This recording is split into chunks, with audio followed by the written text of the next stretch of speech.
예, 또 우리 오후 시간 따져보는 시간을 가지겠습니다. 뭐 하는 시간이라고요? 따지는 시간이에요. 어디 한번 따져봐요.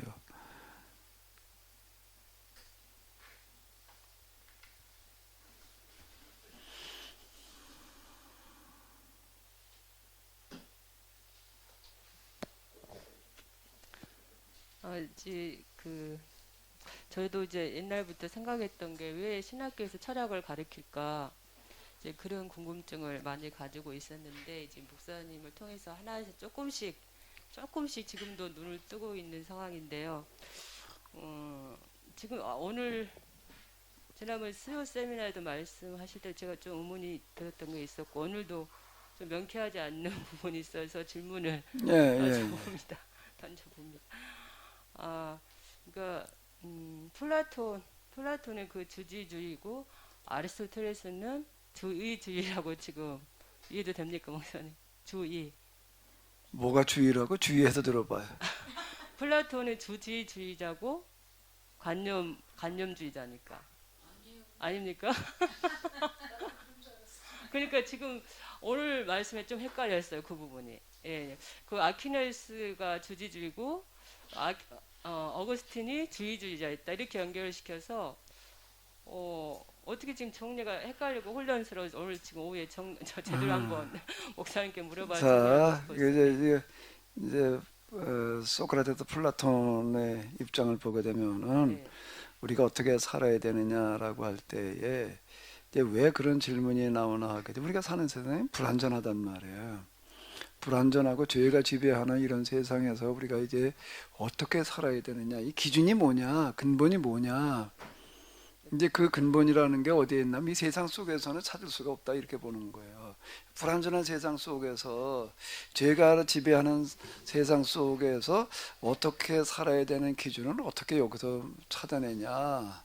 이제 이렇게 이제 시작이 되는 거예요. 이제 이게. 예? 자, 다시 우리가 똑바로 살아야 될 거 아니야. 사는 거는 삐뚤어 살면 안 되잖아요. 그죠? 길을 갈 때도 어떻게 가야 돼요? 똑바로 가야지. 삐뚤삐뚤 가다가 엎어진다고. 엎어져가지고 코 깨지면 안 되니까. 그리고 또 엎어지지 않았다고 잘못 가가지고 반대 방향으로 가도 곤란한 얘기고 똑바로 가야 되는데 똑바로 살아야 되는데 근데 똑바로 사는 기준이라는 게 세상 속에서는 찾기가 어렵다고 보는 거예요. 왜? 여기는 죄와 죄가 지배하고 악이 있고 불완전하기 때문에 여기서 어떻게 아니 기준을 잡을 땐 똑바로 된 기준을 잡아야 될 거 아니야. 예? 그죠? 똑바로 된 기준을 가지고 해야지. 아이 자 어디 갔나? 자 좀 없나 여기? 자를 뭐라고 그러는가라고 하게 되면은 이 캔론이라고 그러는 건데 캐너나이저라고 그래도 이제 정경화 성경화를 만드는 걸 이제 자가 1m짜리가 있어요. 그 1m짜리 자는 어때야 될까? 정확하게 어때야 돼요? 1m여야 돼. 그게 1m보다 조금 짧던데 길듯이 하면 이거도 재서 그럼 다 틀려지는 거예요. 자는 똑바로 된 자를 가지고 재야 될 거 아니에요. 그게 근본이란 말이에요. 그게 근본이야. 잘못된 기준을 가지고 살게 되면 다 잘못되니까 올바로 된 근본이라는 게 뭐냐라고 할 때 이 세상에선 찾아보기가 그건 어렵다. 그러면 그 기준을 어떻게 하냐? 어떻게 어디서 찾아야 돼? 생각에서는 네. 가능하다는 거예요. 생각의 세계에서는 가능하다. 생각의 세계라는 게 있잖아요. 생각의 세계에서 우리가 완전한 그런 기준을 찾아낼 수가 있다. 그 생각의 세계를 이데아라고 아이디어 이데아. 여기야. 그러면 이제 우리 여기 이제 이데아의 세계, 완전한 생각의 세계. 여기는 뭐라 보이는 세계야. 현상의 세계. 그 이데아와 현상으로 나누는 거예요. 그럼 현상의 세계는 어떻게 살아야 되느냐? 이데아의 세계, 완전한 세계가 있으니까 그 완전한 세계를 염두에 두면서 완전해지려고 하도록 완전해지도록 살아야 된다. 이렇게 얘기를 하는 거야. 완전해지도록 살아야 된다. 그래서 현상의 세계에서 집을 본 사람, 아니, 이데아의 세계에서 집을 본 사람들이 현상의 세계에서 집을 지을 수가 있다. 이렇게 말을 하는 거예요. 여기서 얘기하는 거는 자, 거기다 한마디로 얘기를 하면 뭐라고 집을 짓는다는 걸 사는 걸 말하는 거예요. 저 음악가, 미술가, 무슨 가가 무슨 가자야? 집가. 수미양가 가짜인가? 집을 짓는다. 그러니까 이제 집을 짓는다는 게 그 얘기라는 말이 우리가 사는 게 집 짓는 거로 이제 이렇게 얘기를 많이 한다고요. 그래서 음악으로 집을 짓는 사람이야. 그 우리는 뭐 음악으로 뭐 헛간도 못 쳤지 뭐. 그러니까 이제 이렇게 얘기를 하는 거야. 그 이데아의 세계에서 집을 본 사람이 완전한 집을 본 사람이 여기서 집을 지을 수 있다는 거. 그래도 완전하게 흉내를 낼 수가 있다. 뭐가 완전한 것인지를 따라서 이제 살아야 된다라고 이렇게 얘기를 하는 거야. 살아야 된다. 살려고 해야 된다. 그래도 어떻다고? 의야 주야. 그럼 여기가 의네요. 주의주의다네요. 어떤 거 떠들었다. 헷갈려요, 목사님 아직. 그거 왜 헷갈려? 자, 그럼 이제 그 다음에 이제 헷갈리면 이제 이렇게 생각을 해보면 돼. 플라톤 밑에서 이제 한 20여 년을 공부한 사람이 있어요. 그리고 이제 공부 다 하고 난 다음에 기준이라고 하는 거가 과연 생각으로나 가능한 이데의 세계에서 찾아야 될까? 또 이렇게 이제 생각하고 따지는 사람이 있는 거야. 그런가 보다 하면 안 돼. 이게 달까? 이렇게만 해야 되는 건가? 다른 건 뭐가 없을까? 우리 소집사님 잘 따지잖아. 일로 앉아봐. 따져봐 어디. 따질 수 있는 거 한번 다 따져봐. 자, 따지는 거로 얘기하면 소집사님 따라갈 사람 없지. 자, 따져보자고. 어? 아, 글쎄, 그걸 이제 그렇게 이제 그 관념의 세계에서 이제 그렇게 찾아가는 거지. 이제 그거를 관념의 세계에서 우리가 이 완전한 그런 거를 찾을 수가 있고 관념의 이데아의 세계라는 게 있다. 이제 이렇게 들어가는 거예요. 이제 기득관념이라고 하는 거는 뭔가라고 하게 되면은 태어날 때부터 가지고 태어난다. 그건 뭔가 하면 그게 있기 때문에 가능하다는 얘기예요. 이 선과 악이라고 하는 것들은 누가 가르쳐줘서 선악 개념이 있는 게 아니라 타고나는 거다. 그건 뭔가 하면 선과 악이라고 하는 기준이 있기 때문에 이제 그렇게 얘기를 하는 거라. 이데아의 세계라는 게 이제 있는 거야. 생각으로만 있는 게 아니라 그런 세계가 이제 있다. 이렇게 얘기를 하는 거라고요. 이제 그렇게 살려고 해야 된다. 이대 세계에서 집을 지어 본 사람만, 그러니까 이대 세계가 같이 서로 이제 대화를 하고 나누면서 뭐가 완전한 거냐라고 하는 거에 대해서 따지고 들어가면서 이건 아니니까 이제 그리고 이 완전한 세계를 만들어 가는 거지. 그게 이제 관념론은 이제 그렇게 하는 거예요. 그렇게 그걸 따라 살려고 해야 된다. 이렇게 배우고 나서는 그런 기준이라고 하는 거가 근본이라고 하는 거가 보이지 않는 생각의 세계에서나 가능할까? 그래서 그게 없어. 거기가 아니야. 그렇게 말하는 게 아니고 거기서만 가능할까? 기준이라는 거가 그거 말고 우리가 살아가는 보이는 세상, 만져볼 수 있는 세상, 콧구녕으로 맡아볼 수 있는 세상, 어? 자, 이런 이 세상 속에서는 그 기준이라는 게 없을까? 이제 이렇게 생각하는 사람이 있는 거야, 이제. 그러면은 이 세상 속에서 그거 한번 찾아봐야지. 이 세상을 보니까 뭐 그냥 수만 가지 다양한 것들이 있단 말이에요. 온갖 변화가 있는 이런 것들이 있는데, 이게 이 세상은 변하는 세상이기 때문에 여기서 영원한 기준이라는 게 나올 수 없다, 이렇게 봤는데, 변화한 이 세상 속 뒤에 숨어 있는 뭔가가 있을 수 있지. 그 뒤에 변화를 가능하게 하는 뭐가가 있을 수 있지 않냐. 이제 이렇게 이제 자꾸 들어가는 거야. 그러려고 하다가 보니까는 탈레스가 태양의 신인가 말이야. 달의 신인가. 그거를 이제 관찰을 통해 가지고서 이제 이거를 태양이 그냥 태양일 뿐이지. 저건 신이 아니야. 달은 그냥 달이지. 그 주기라고 하는 거 일정하게 돌아가는 이런 걸 보니까 그거는 신이어서가 아니라 그 태양은 하루에 한 번 뜨고 지게 돼 있는 거고 달은 또 어떻게 별은 어떻게 움직이게 돼 있고 이건 자기들에게 정해진 그런 법에 따라서 저러고 있는 것일 뿐이지 법을 찾아냈단 말이야. 자연의 법이라고 하는 거. 이제 여기도 2라운드야. 그러니까 이 사람은 1라운드는 자연과학의 1라운드는 뭔가라고 하게 되면 저건 다 신들이 하는 일이 아니라 자연이라는 법이 있어가지고서 법대로 하는 거야. 2라운드는 아리스토텔레스야 이제. 아리스토텔레스인데 이번에는 이제 뭐 달이나 무슨 이 별이나 들여다보는 게 아니라 이번에는 이제 뭔가 하게 되면 물고기를 잡아가지고 그냥 우리는 배를 따가지고서 갖다 끓여나 먹었는데, 예? 물고기 잡은 거 먹으려고 잡아가지고 끓여나 먹었는데 이 사람 물고기 잡아가지고서 이걸 다 째보는 거야 이제. 그냥 뚝 따가지고서 그냥 배를 그냥 내버리고서 그냥 저 목동에 갖다 삶아 먹지 배 따는 게 뭔지를 알아요? 따봤어요?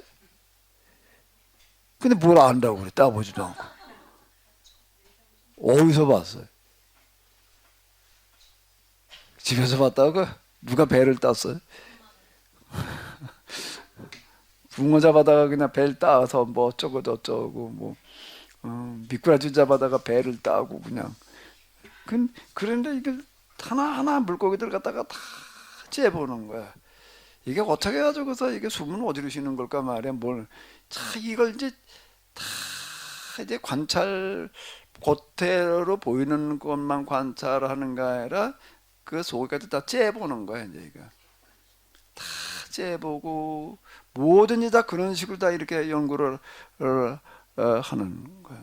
이 물리적인 보이는 세계에 지배하는 법칙이라는 걸 갖다가 또 하나하나 자연과학의 자연 철학에서는 그냥 신이 아니야라고 하는 게 초점이었다라고 한다. 거기도 또 출발해 가지고서 이걸 지배하고 있는 거가 도대체 그 물리학이라는 걸 이 사람들이 만들어 놓는 거야. 피직이라고 하는 거가 이제 아리스토텔레스의 그 책에다 들어 있는 그런 용어들이에요. 근데 보이는 이런 세계를 또 지배하는 보이지 않는 세계가 있을 텐데 그래 가지고 또 이제 그걸 보이지 않는 세계 형이상학이라고 그래. 메타피직.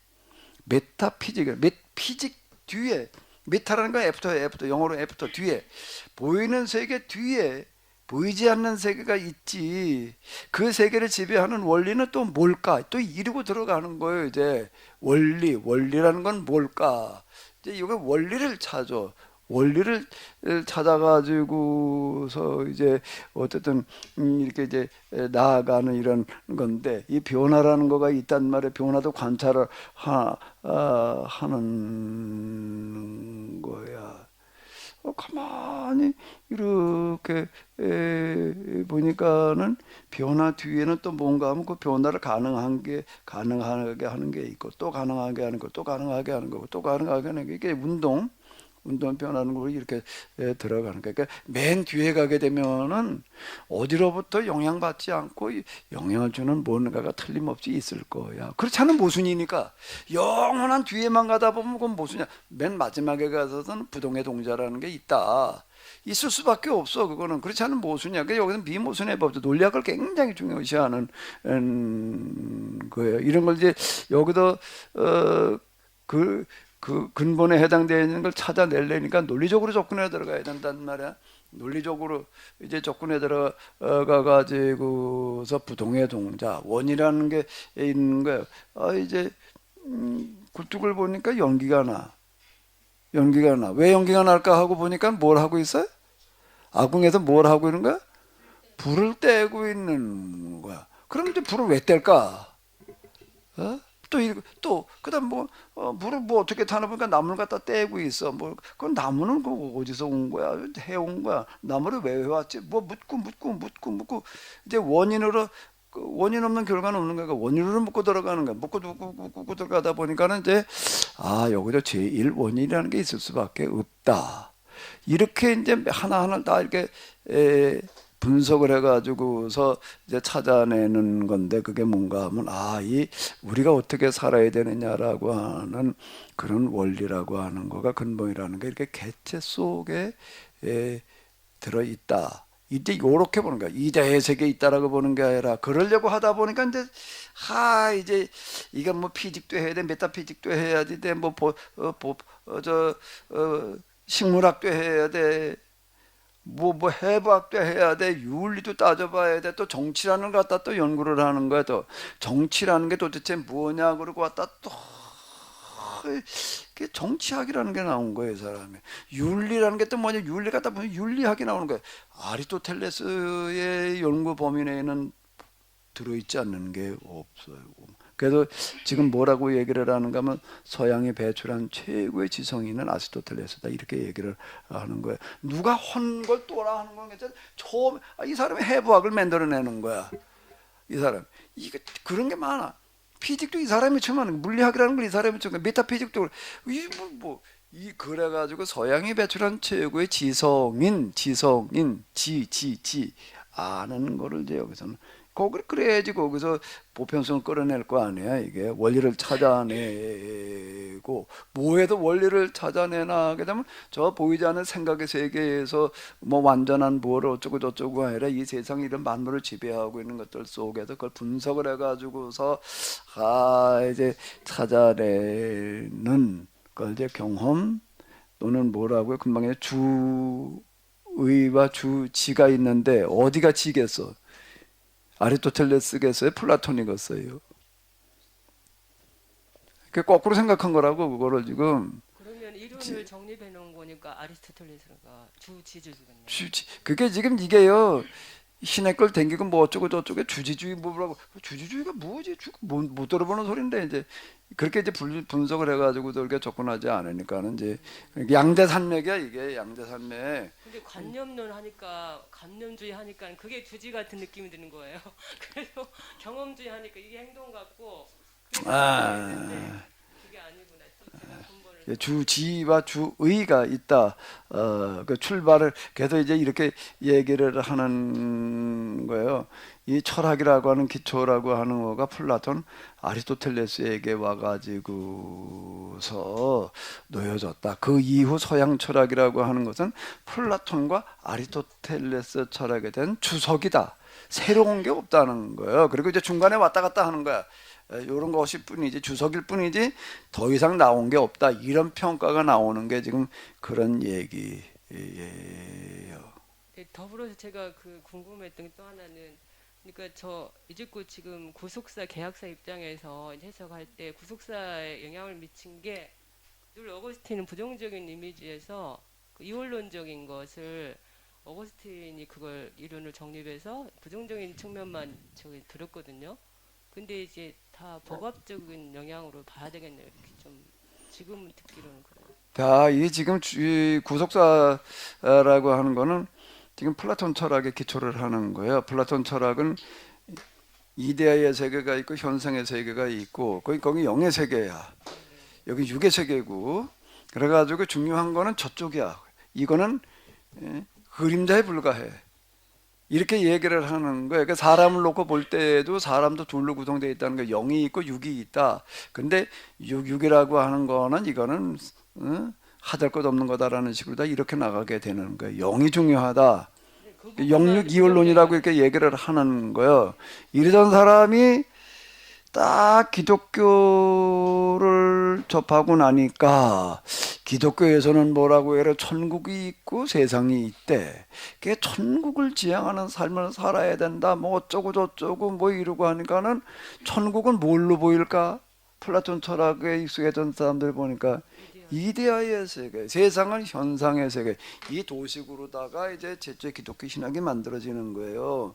이 도식으로. 그래서 이 영과 육이라는 게 있는데 이게 영을 따라 육을 따라 살지 말고 영을 따라 살아라. 뭐 이런 얘기를 갖다 그렇게 해석을 하는 거야 이제. 그렇게 해석을 한 거야. 사도 바울이 본래 얘기한 거는 그런 뜻이 아닐 텐데 이제 육이라는 게 중요한 게 아니야. 영이 중요한 거야. 이 세상은 그냥 없어질 거고 말이야. 예? 저 세상 이상 이 이데아의 세계 이제 그쪽을 이제 그걸 이제 천국 그러는 거예요. 이제 내에서 이렇게 얘기를 하는 거. 이건 이제 불타도 없어져.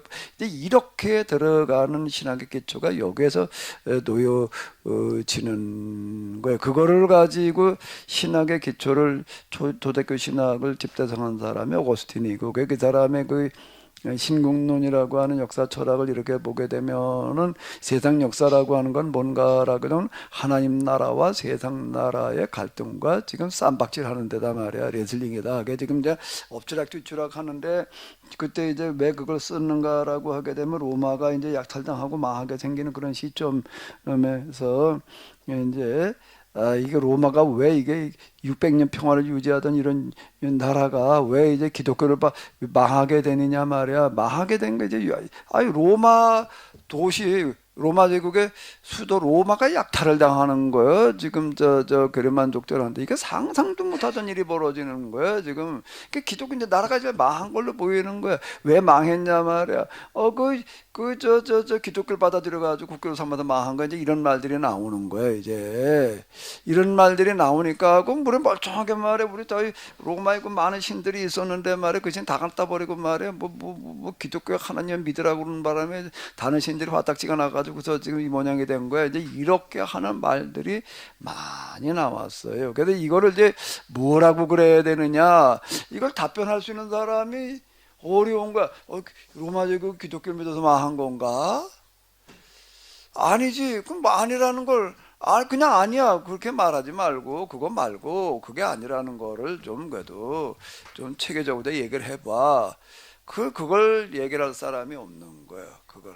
그걸 얘기할 수 있는 주제 자체가 이게 너무 방대하고 어려운 주제여 가지고서 이제 그게 누구한테 떠밀려 왔는가 하면 어거치나 떠밀려 왔 이걸 얘기할 사람 당신밖에 없다. 그래가지고 말년에 그가 십몇 년 동안 이걸 가지고 쓰는 거야. 그 하루 이틀에 쓰여진 책이 아니에요. 이 두께도 이만해. 거기서 이제 그게 최초의 기독교 역사 철학이라고 이제 그러는 건데 그거를 이제 그 헬라 철학에 기초해 가지고서 전개해 나가는 건데 이원론적인 도식으로다가 이제 지금 이 세상 역사라고 하는 거 하나님 나라와 세상 나라가 지금 쌈박질하고 있는 중인데 지금 이제 로마 제국이 망하는 거는 세상 나라가 이긴 것처럼 보이는 건데 이건 잠시고 이제 결국에 가서 최후의 승자는 하나님 나라가 된다. 이제 요지가 이런 식으로 다 이제 이걸 끌고 나가는 거예요. 이제 어거스틴이 이런 식으로 얘기를 하는 거라고요. 그건 플라톤 철학의 입장에서 이제 그렇게 전개를 하는 거예요. 그 우리는 거긴 너무 영향을 받아가지고서 그냥 이건 뭐저 육이라고는 쓸데없는 얘기고 세상 나라도 별것도 아니고 그냥 하나님 나라가 말이야 우리가 영이 중요한 거야 영혼은 뭐 이렇게 얘기를 하는 거가 다 이제 그 영향이고 그 아류라고 지금 거기서 나온 그런 이제 찌꺼기들인 거예요. 이걸 이제 우리가 다시 걸러내야 된다. 본래 얘기하려고 하는 거 성경에도 얘기하는 거 내가 이게 서양 기독교는 게 헬레니즘 기독교라고 자꾸 얘기를 하는 건 지금 이런 얘기고 헬레니즘 기독교 유대 기독교단 말이에요. 유대인들이 보는 식으로다가 유대인들은 아주 다윗이냐 절대적이야. 그런 거 뭐 요즘 내 포럼에서 이제 부딪히는 게 지금 뭔가 우리가 다윗을 생각하는 거 유대인들이 생각하는 거 똑같이 가고 있어. 우리가 유대인들이 생각하는 것처럼 똑같이 볼 일이 아니잖아. 우리만 기독교 방식으로 봐야지. 이제 내가 이렇게 얘기를 해서 이 헬라 기독교, 유대 기독교를 걷어내고 이 히브라이즘 기독교로 돌아가야 된다. 그게 이제 계약으로 보는 걸 가능하게 한다. 근데 그거 얘기를 하는 거예요 지금. 아니, 저도 이하수 사모님이 헷갈린 것처럼 저도 많이 헷갈렸어요.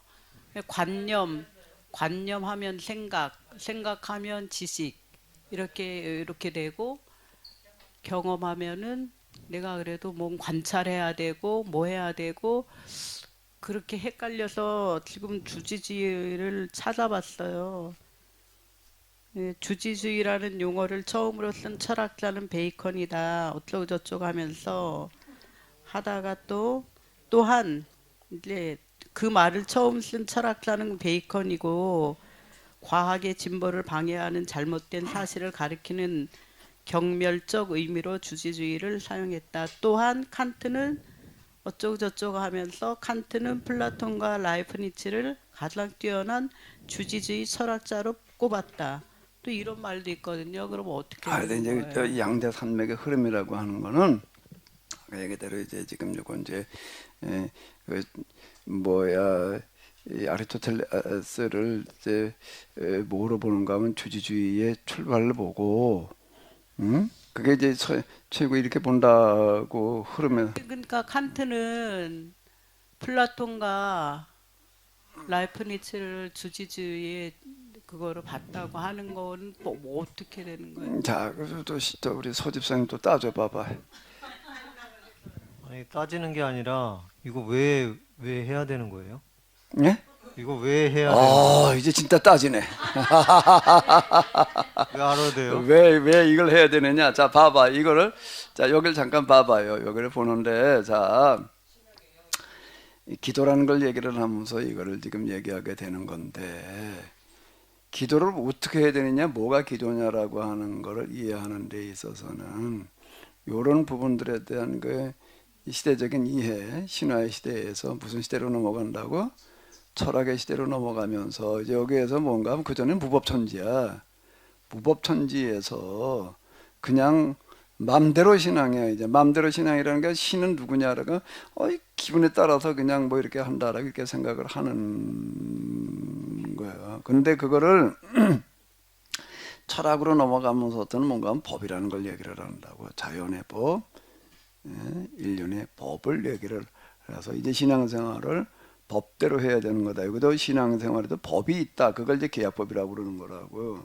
신앙에서의 법을 계약법이라고 이제 이렇게 얘기를 하는 거예요. 법대로 신앙생활을 해야 된다라고 하는 거고, 하나님은 누구이신가 하면 바로 이 법을 만드신 분, 만드셨으면 법이신 분, 하나님의 법이고 원리고 이치다. 이제 이렇게 이제 얘기를 하는 거라고요. 그래야지 기도라는 게 뭐냐라는 거 여기 답이 나오는 거예요. 이제 아직 여기까지 안 가서 이제 다음 주에 한 번 더 가야지 기도를 어떻게 해야 되느냐는 거가 이제 우리가 이제 마태복음 6장까지 같이 걸부시켜 가지고서 이렇게 보게 되는데 마태복음 6장에 나와 있는 얘기가 내 경험에서 이렇게 보게 되면은 굉장히 어려운 얘기더라고. 중언부언하지 말라, 이방인처럼 기도하지 말라, 뭘 먹을까, 뭘 입을까, 뭘 마실까 그런 건 구하지도 말아라. 하나님 신도 아버지, 너희 아버지는 구하기 전에 먼저 뭐가 필요해 다 아신다 말이야. 하나님 나라와 거의를 구하라. 이게 뭐 굉장히 어려운 얘기더라고.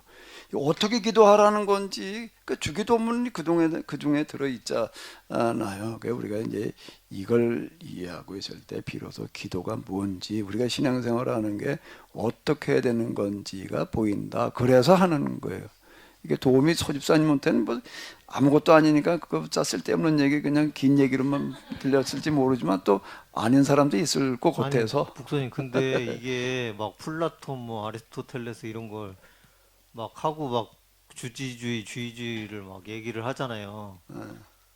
그게 그런 것들을 언급함으로 해서 그 신학교에선 배울 수 있겠지만 그거를 꼭 알아야지, 그걸 구별해야지, 그걸 그 정의를 알아야지 기도에 대해서 저 흐름을 이해할 수 있는 건 아닌 것 같은데요. 예, 그렇게 볼 수도 있어. 서집사님한테는 이제 또 그렇게 보일 수도 있고 또 아닌 사람도 있을 수 있으니까. 그러고 하여튼 그거는 뭐 더 찾아보도록 해야 될 것 같은 문제예요, 목사님. 주지주의. 그건 칸트가 얘기한 주지주의고 그거는 칸트는 주지주의를 이렇게 폄하 그렇게 봤다는 얘기고 이제 전체적인 흐름에서 놓고 볼 때 이제 두 흐름이 있다는 얘기예요. 이제. 그러고 아까 하나님의 이제 특징, 하나님 여호와 하나님 첫 번째 가는 특징으로 인격을 꼽을 수 있다. 예, 그건 저희도 뭐 많이 듣고 또 그렇게 생각을 했죠. 했는데 또 다시 생각해 보니까 인격은 문자 그대로 풀이하면 사람이 갖춘 사람에게 해당되는 어떤 그 덕목 뭐 품성 그런 거라고 말할 수 있을 텐데 그렇게 말하면 불완전한 거잖아요. 사람이 갖고 있는 거니까 하나님에게 첫 번째 그 특징을 구별될 수 있는 것을 인격이라고 하면 뭔가 불완전한 그 느낌을 팍 받게 돼서 인격이신 하나님이라고 말하기보다는 신격이라고 그래요. 신격이신데 인간을 인격으로 대해 주시는 하나님 그렇게 표현하는 것이 올바른 게 아닌가 하는. 인격의 반대말이 뭘까? 인격의 반대가 뭐겠어요? 예? 무인격? 비인격? 비인격? 자, 인격이라는 말을 신과 신성과 관련해서 왜 쓰나 하면은 인격의 반대는 초월이야. 초월의 반대말로서 인격을 얘기를 하는 거라고. 페르소나, 퍼스널리티 이렇게 얘기를 하는데 사람의 속성을 얘기를 하려고 하는 그건 인격 이렇게 얘기를 할 때에는 인성 비스름한 거를 인격이라고 그러는 뜻으로 사용되는 게 아니라 뭔가라고 하게 되면 초월의 반대말로 쓰이는 거예요. 초월의 반대라는 건 무슨 얘기가 되는가 하게 되면 고대에 있어서 이제 초월의 반대가 내세? 예? 내재. 하여튼 내재인데 자 이제 뭔가라고 하게 되면 초월은 하나님 신을 처음에 생각할 때에는 특히 헬라 신관이라고 하는 거는 뭔가 하면은 신이 있긴 있는데 이 세상을 직접 만들지 않았다라고 생각을 하는 거야. 그건 왜 그런가 하면 세상의 불완전과 악 때문에 그러는 거야. 하나님이 세상을 만들었다면 하나님이 만든 세상에 어떻게 악이 있냐. 그래가지고 그 세상을 만든 신은 불완전한 신이다. 불완전하니까 거기 악이 들어있지. 이렇게 이제 이 얘기를 했다고요. 그래가지고 하나님이 있긴 했는데 그 완전한 초월한 하나님이다. 창조주가 있긴 있는데 그건 이제 불완전한 신이다. 이제 이렇게 이제 얘기를 한다고요. 그 이제 초월이야. 이제 초월인데 그런 초월의 반대는 이제 내재잖아. 그 내자라고 하나님은 내자다 이렇게 얘기를 할 때에는 이제 그럼 신이 세상 속에 있다. 그래가지고 이것도 뭐로 들어가는 거지? 범신론으로 들어가 이제 범신론. 그래서 이 세상 모든 게 다 이게 신의 뭐다라고 이렇게 이제 보는 쪽으로 이렇게 간다고요. 초월의 반대가 뭐라고 내재이기도 하지만 좀 더 이게는 뭐라고? 범신으로 간단 말이에요. 초월신이 범신으로 다 이렇게 가게 되는데 그럼 이제 성경의 하나님은 초월이면서 동시에 뭐라는 거예요? 내재라고 이렇게 얘기를 하는데 여기에서 중요한 부분이 사람을 중요시하게 되는 거예요. 사람. 내가 이제 사람을 위해서 존재하시는 하나님인데 이렇게 얘기를 하는데 그 사람을 가장 귀하게 하나님과 동격으로 뭘로요? 자, 이 동격으로 자 이제 아까도 잠깐 얘기했더니 이제 부모가 자식을 낳아가지고 키울 때 이건 나보다 열등해라고 그러고 생각하고 키울까? 그냥 어리지만 어떻다고 보는 거 나하고 동격으로 본단 말이에요. 동격으로 보는 거예요. 근데 인격으로 대한다는 건 동격으로 대한다. 이런 얘기라고요. 근데 초월신이나 이런 데서 인간을 아주 하찮게 보는 거예요. 고대 신관 가운데에서 인간을 보게 되면은요, 그냥 신의 노예 수준으로다가 이렇게 생각을 한다고요. 요거를 고대 메소포타미아 쪽에서 하나님을 인간을 어떻게 생각했느냐라고 하는 거는 그 만화책 뭐지 중동사? 만화로 보는 중동사라는 거가 있는데 그 만화는 초등학생 대상으로 만들어 놓은 만화인데요. 거기에도 다루는 내용들은 아주 그 중요한 핵심들을 다 다루어요. 그 신을 어떻게 생각했는가, 그 신들이 또 세상을 만들었다는 여러 가지 창조론이 있어요.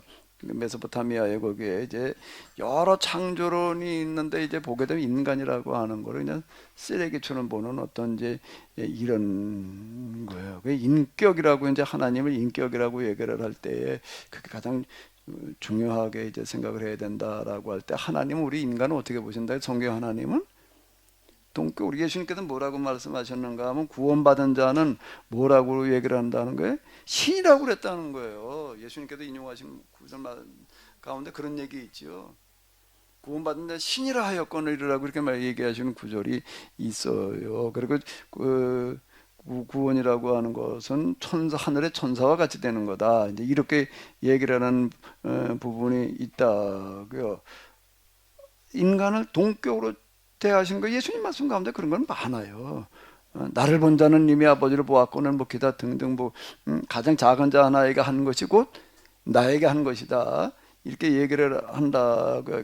인격신이라고 이렇게 얘기를 할 때에는 지금 그런 성격을 가지고 있다고. 그 인간성 이런 차원의 얘기가 아니야 그거는. 그 목사님 그 인격성이란 말에서 지정을 갖췄다고 같은 맥락은 네? 아닙니까? 지정의를 갖췄다. 네네. 그거하고 다른 맥락이에요. 그거하고 인격으로 대한다라고 하는 거는요.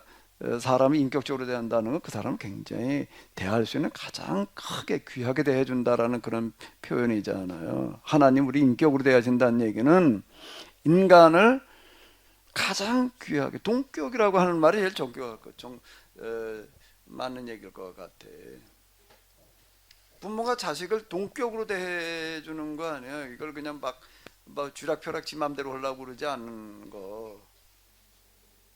그걸 인격. 그래서 그게 두드러지는 특징이다. 다른 종교의 다른 종교에서 얘기하는 인간론이라는 이런 부분들을 놓고 볼 때, 근데 그것도 이제 우리가 이걸 해석하기 나름이에요. 이거를 이제 해석이 이제 어떻게 해석하느냐가 달려 있는데, 내가 그 창세기를 해석을 하면서 뭐라고 내 일장을 해석을 하면서 누구를 위한 창조냐라고 할 때 그동안은 계속 하나님을 위한 창조. 그것도 하나님은 뭘 위해서? 영광을 위해서. 세상을 왜 만들어 놓으셨느냐? 하나님의 영광을 위해서. 인간은 왜? 하나님의 영광, 모든 것은 하나님의 영광을 위하여. 이제 이렇게 갖다가 이제 끌어다 붙이는 거예요. 그럼 인간은 하나님의 영광을 위해서 이제 만들어진 존재야.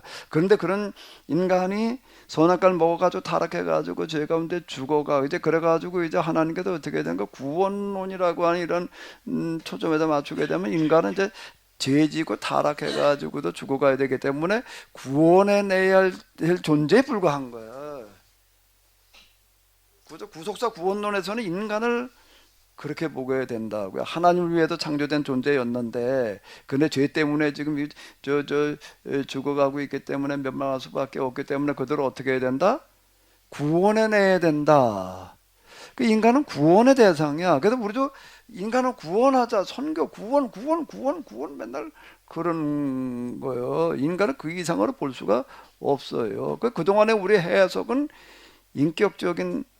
하나님 인격적인 해석을 하는 게 아니었다. 근데 계약사로 보게 되면 이게 이제 완전히 달라지는 얘기가 되는 거예요. 하나님께서 사람을 왜 만들어 놓으셨느냐라고 하는 걸 계약사로 창세기 1장을 보게 되면은 뭐예요? 하나님을 대신할 사람을 만드시는 거예요. 응? 아담에게 창조물에 대해 이름을 지라고 그러고, 특히 동물들이나 이런 것들을 지라고 그러고, 그 다음에 생육하고 번성하라, 다스려라라고 하는 거를 잘못하면 제국주의식으로 그걸 해석할 수가 있어요. 지배하고 다스리라고 그랬다, 그렇게 해석을 해온 거야 이게. 그런데 그걸 다시 이렇게 하나님께서 만드신 세상, 보시기에 좋도록 만들어 놓으신 세상을 네가 대신해서 어떻게 해라?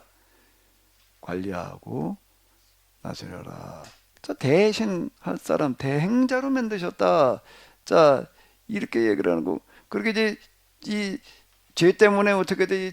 이게 지금 이 운영이 된 세상에 대해서는 어떻게 해야 되는 거예요? 이거는 구속사를 보게 되면 거기 가서 그냥 영혼 구원해내는 것도 저게 하나님 나라 가게 하는 거 이상으로는 못 보는 거예요. 근데 계약사를 보게 되면 그게 어떻게 되는 거죠? 하나님을 대신해 가지고서 우리가 이 땅에 하나님 나라가 임하게 해야 될, 그럼 뭘로 해석을 해야 되느냐라고 하는 거를 우리가 이렇게 놓고 볼 때 한번 따져보라고. 구속사를 볼 때하고 계약사를 볼 때하고 뭐가 맞는가?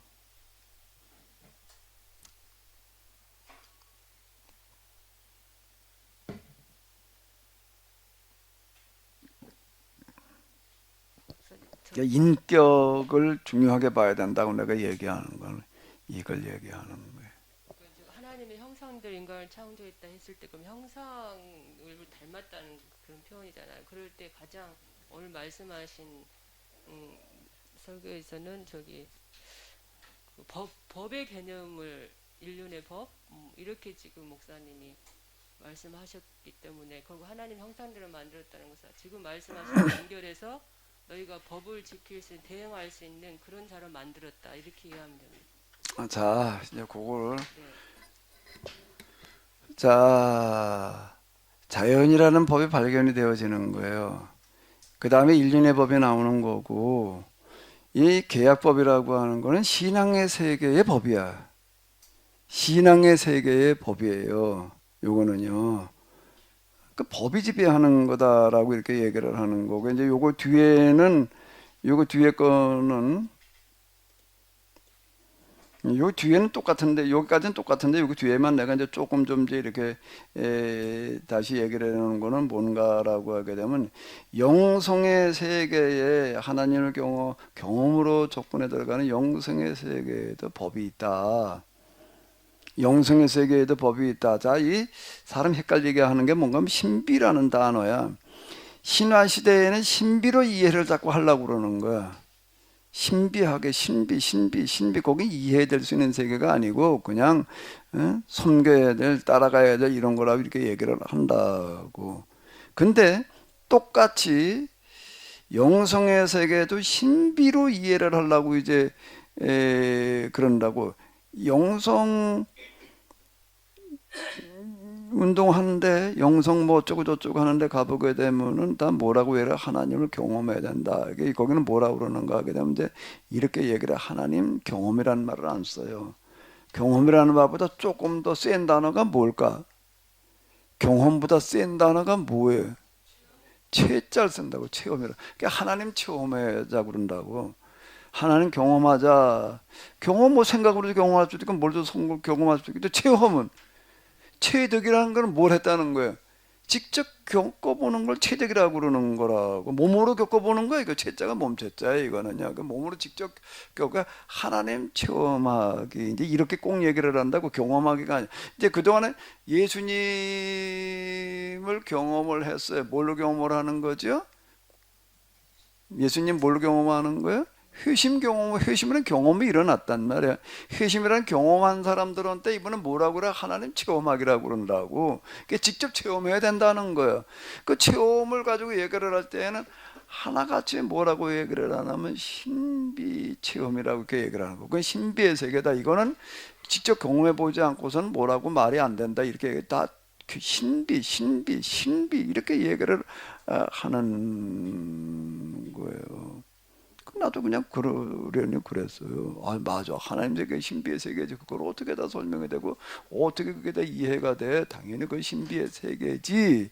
그랬는데 내가 이제 3부 비운맥이라도 얘기하는 거는 그 신비라고 하는 거를 안 겪어봤을 때는요, 겪어봐도 그 근처나 가서 들여다봤을 때는 영원한 신비로 남아요. 영원한 신비로 남아. 그 신비의 세계를 이제 한번 쭉 신비의 세계를 다 거쳐보지는 않았겠지. 근데 거기 필요한 부분들이 이렇게 쭈루루 경험하는 하나님 면전 뭐 어쩌고 저쩌고 이런 것들을 이제 쭈루루 겪어보고 나니까 이 신비로만 얘기할 게 아니라 여기에도 뭐가 지배하는구나? 원리와 법이라는 게 있구나. 원리와 법이 있는데 그 원리와 법이라고 하는 거가 물질의 세계를 지배하는 법 원리와 다르지 않구나. 자, 이렇게 보이더라는 거예요. 내가 이제 이건 내가 어디 읽고 하는 소리가 아니야. 이 부분은 물질의 세계를 지배하는 원리나 영성의 세계를 지배하는 원리나 같은 원리가 지배한다. 내가 그 3부에도 얘기하려고 하는 거는 그거 낮아짐이 바로 이제 그 가장 중요한 원리가 뭐라고요? 낮아짐이다. 물질의 세계에서는요. 그게 뭐예요? 그게 중력이라고 하는 거가 지배를 하는 것 때문에 내려가는 어떤 이러는 건데 같은 원리가 지배한다. 영성의 세계에도 성령은 내려가는 원리더라. 이렇게 얘기를 하면은 이게 곧 뭐가 되는가 하면 그 왜 내려가느냐? 왜 내려가느냐? 내려가는 현상이 있다는 거는 물리학에서 말할 수가 있지만 왜 내려가느냐는 거는 얘기하기 어려워. 모든 물체는 자기 중심으로다가 당기는 힘이 있다. 그런 현상이 있다는 것까지만 얘기를 하지 왜 내려가느냐는 거는 대답하기가 어려운 거예요. 그래도 이제 지금 우주 세상이라는 거 어떻게 생겼느냐? 이 세상이 있기 이전에 원래 저만하였다. 저만하였다. 그런데 그게 이제 대폭발이 일어나가지고서 지금 이제 확산되어져 나가고 있는 중이다. 근데 점이라고 하는 거 어떻게 커질 수가 있느냐라고 할 때 밀도가 그만큼 높아졌다. 이제 이렇게 얘기를 한다. 지금 그렇게 설명을 하려고 그러는 거 같아요. 그죠? 뭐 대폭발 어쩌고 저쩌고 이제 그렇게 얘기를 하는 것 같은데, 근데 영성의 세계에서 경험하는 걸로다가는 왜 가장 낮은 곳으로 내려가느냐라고 할 때의 경험으로 얘기할 수 있는 게 경험만이 아니라 경험을 기초로 한 논리로 얘기할 수 있는 부분이 뭐라고요? 가장 낮은 곳에 누가 계시다는 거예요? 하나님이 계시기 때문이다. 모든 것 다 하나님이 하고 있는 거다. 이렇게 얘기가 된다라고 하는 거예요. 그래서 이게 중력의 원리나 영성의 원리나 물성의 원리나 영성의 원리가 같다라고 내가 이렇게 얘기를 하는 거라고요.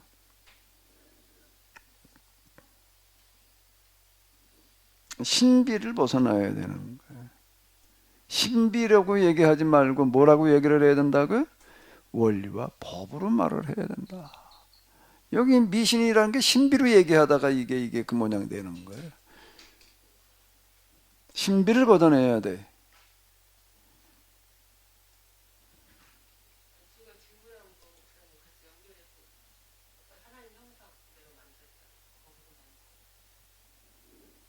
그러니까 이제 법이라는 게 글쎄 이제 그러니까 원리와 이치가 있다는 거예요, 다. 자연의 세계에 인간이 사는 세계에 그 다음에 또 하나는 신앙의 세계에 신앙의 세계에서 하나님 경험하는 영성의 세계가 있는데 영성은 하나님 경험의 세계인데 거기도 법이 있더라.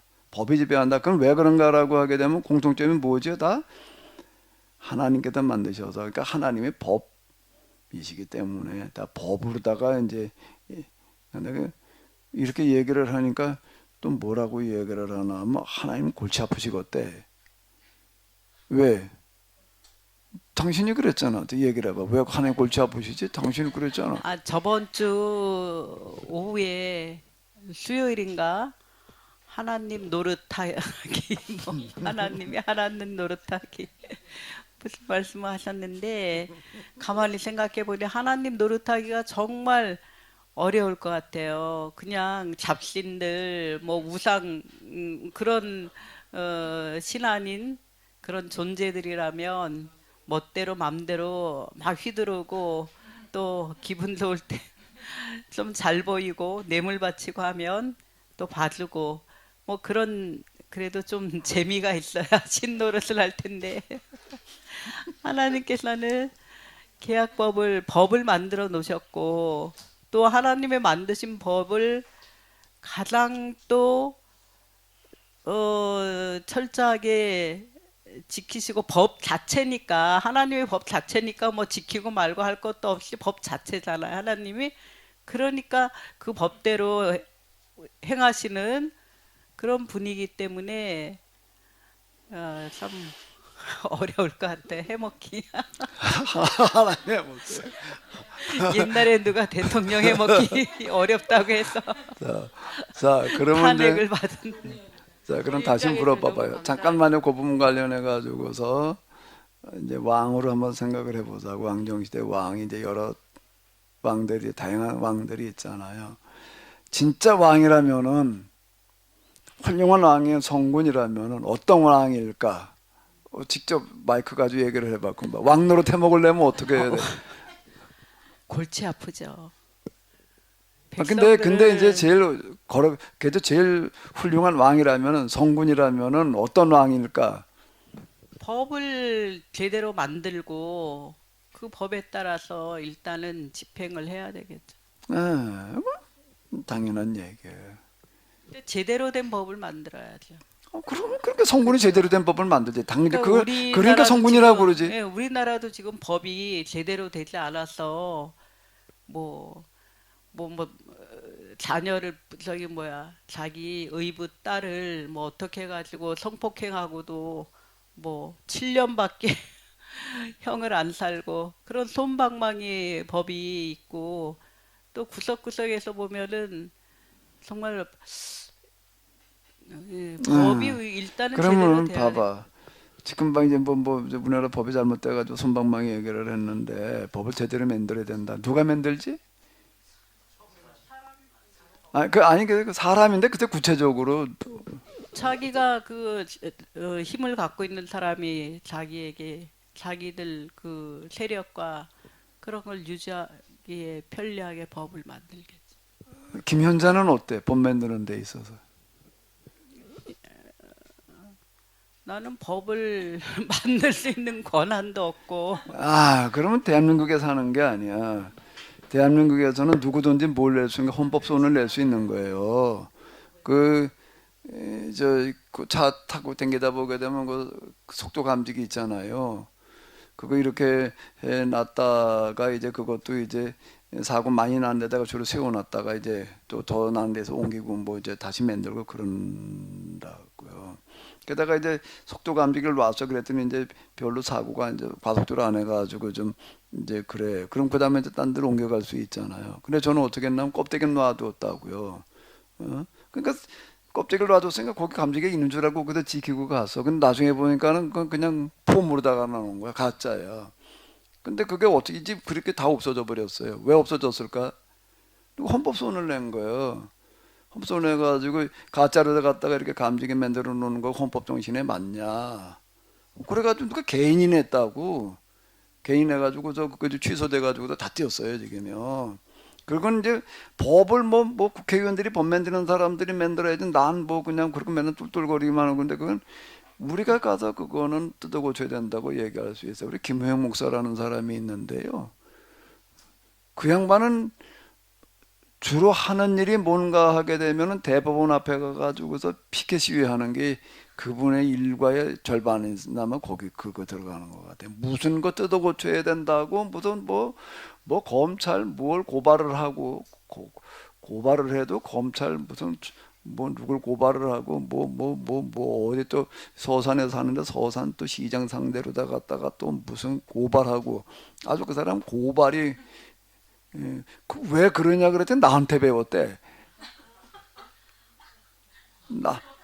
나한테 배웠대. 그 뭐 문자가 지난번 제일 뭐 존경하는 목사님 뭐 기체우 일양만강 하십니까? 뭐 찾아뵈야 되는데 뭐 어쩌고 저쩌고 이래가면서 이제 이 사람 그 이제 그만하고 이제 세미나 나누면서 맨날 뭐 그런 거나 하더라.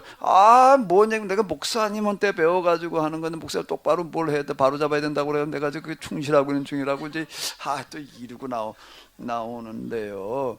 법이 잘못됐다라고 느끼는 사람이 나서야 되는 거예요. 그래야지 고쳐지는 거지. 그거는 뭔 얘기하려고 그래서 또 따져보셔.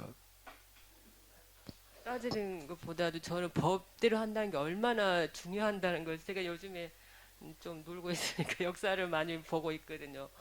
근데 우리나라 조선시대 3대 성군이 그 세종과 성종과 또 정조라고 하더라고요. 근데 세종과 성종이 경연을 그렇게 신하들하고 많이 했다는 거예요. 성종이 더 많이 했더라고요. 근데 그분들이 경연을 신하들하고 늘 토론하는 거예요. 백성들을 위해서 어느 것이 가장 좋은 법일까?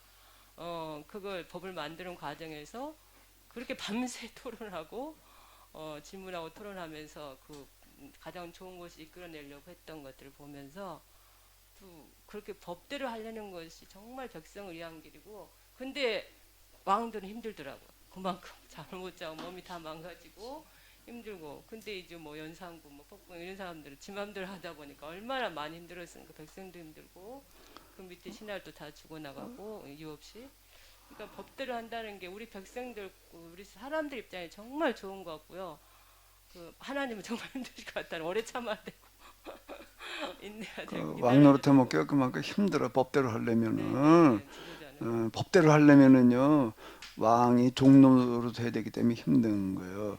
왕이 죽은 다음에 조선시대 얘기를 했는데 그 시호를 내리는 거는 죽은 다음에 신하들이 내린다고. 세종이라는 이름은 세종이 살아있을 때 세종이라고 그런 게 아니에요. 죽은 다음에 신하들이 모여가지고 이제 세종이라고 붙이자, 이름을 짓자, 시호를 짓자, 이제 그래가지고 지인다고요. 근데 이제 이 왕이 죽었어요. 그래가지고 또 이 왕은 뭐라고 부를까라고 그러다가 이제 세종은 세상 세자잖아. 그래도 야, 참 이 사람 진짜 세상에서도 왕 같은 왕이었다. 이제 이 사람한테는 가운데 중자를 갖다 붙여놨어요. 가운데 중자를 갖다 붙여 중종이라고 있다고. 왜 가운데 중자를 갖다 붙여놨나 하면 이 사람은 개혁을 하긴 했는데 중간에 관뒀다. 이래가지고 이제 가운데 중자를 갖다 붙여놨어요. 그 이름이 참 아주 재밌게 붙여놨는데 이 사람은 이제 그 중종 연산군 몰아낸 사람이야. 맞나? 예선연충, 그죠? 연산군 몰아내가지고서 이제 그때 박종원인가가 주동자였는데 이제 뭐 그 다음도 이제 그 쿠데타 세력 이제 죽고 난 다음 저 잠재우기 위해서 또 이제 이 개혁을 이제 시도를 하고 이제 그러는데 조광조로 등용을 했다고. 조광조 등용을 해가지고 개혁 한번 해봐라 그래가지고서 이제 등용을 해놨는데 조광조가 조선 역사에서 그 사람은 개혁의 사표예요. 그 사람만큼 제대로 개혁을 해보려고 하는 사람이 없는데 그 조광조를 등용을 시켜놓아서 개혁을 하는 건 좋은데 이제 중간에 집어쳐가지고 이제 그냥 발 빼가지고 죽었다고 사역받아가 죽는데 왜 발을 뺐을까? 조광조가 뭐라고 그러니까 법을 만들어 놓고 계획법을 만들어 놓고 뭐라고 얘기를 하는 거예요? 귀족들 보고 잘 지켜라 그러라고 그랬더니 조광조는 뭐라고 그러는 거예요? 왕인 당신부터 먼저 잘 지켜야 된다 이러고 나오는 거예요. 그러니까 왕이 조광조가 만들어 놓은 계획법대로 하려니까 엄청 피곤한 거예요. 이게 힘들어가지고 그래서 슬그머니 발 빼가지고 이제 죽어다. 다 아는 얘기야.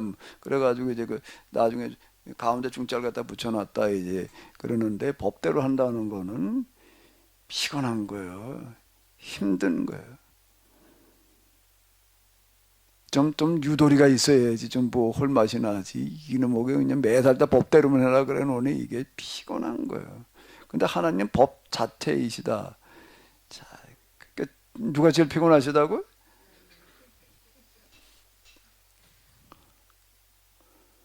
사실 그런 거예요. 내가 가장 낮은 데 계시는 하나님, 내가 이제 신관이 바뀌어 버리는 건데요. 내가 이게 영성 체험을 통해서 그 신관이 바뀐 거는요, 물질의 세계의 법과 영적인 세계의 법이 같다는 것 때문에 그렇게 되는 건데, 가장 낮은 곳에 계시는 하나님이라는 거가 위치가 장소만 낮은 데가 아니라 그분은 가장 낮은 데다 가장 낮은 일 하시는 분이라는 걸로다가 이렇게 결론이 나오더라고요.